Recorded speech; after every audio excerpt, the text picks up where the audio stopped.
अस्सलामु अलैकुम वरहमतुल्लाहि वबरकातुह। नमाज ईद अहनाफ के नजदीक वाजिब है और ये जमात के साथ अदा की जाएगी, तन्हा नहीं पढ़ी जाएगी। नीयत यूं करें कि 2 रकत नमाज वाजिब पढ़ता हूँ इमाम के पीछे जायद 6 तकबीरात के। अल्लाहु अकबर कहते हुए कानों तक हाथ उठाकर रकात बांध लें और सना पढ़ें।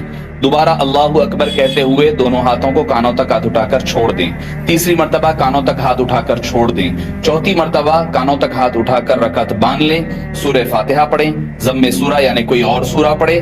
उसके बाद रुकू में चले जाए, रुकू करें। रुकू की तस्बीहात के बाद समी अल्लाहु लिमन हमीदा कहते हुए ठहर जाए।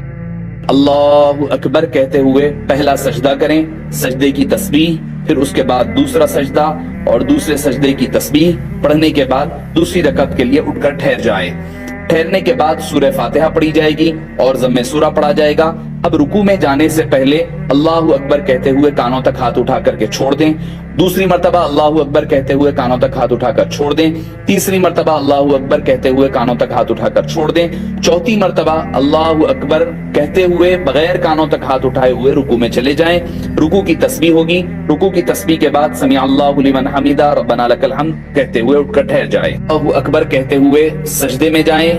सजदे की तस्बीह के बाद उठ करके दोबारा दूसरा सजदे की तस्बीह कह रहे हैं। दूसरे सजदे की तस्बीह के बाद अत्तहियात के लिए उठकर बैठ जाएं। मुकम्मल अत्तहियात, दुरूद इब्राहिम और उसके बाद दुआए मासूरा कहते हुए अपनी नमाज को सलाम फेरते हुए मुकम्मल फरमा लें। और नमाज ईद में, ईद की नमाज के बाद खुतबे का सुनना सुन्नत है, तो खुतबा जरूर सुनते हुए अपने घरों को रवाना हों।